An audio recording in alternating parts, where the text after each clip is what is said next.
Not too bad, even though I lost to Berdych last week, but I'm feeling quite fit, out of injuries, which that's important, and I'm looking forward to have some matches here, and why not even go even further and win the tournament. And, I'm a bit hungry.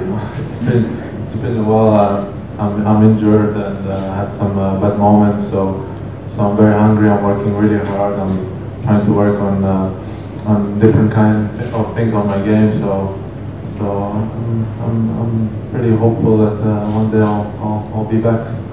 I'll take match per match and see how it goes in the first round. And it's a bit tough playing somebody you don't know, and especially when he's young. He won Australian Open Juniors. I've been there before, so I know how it is. I think he will go on court and be very hungry too. So I'll try to win that one, and then I'll tell you more after that match. Just saw my grandmother yesterday afternoon to her house. Had a nice dinner. So yeah, I have some family here, and it's always great coming back and seeing them, and also being here because I had lots of support here in Australia, and I want to thank all the people and all the people that showed me love here.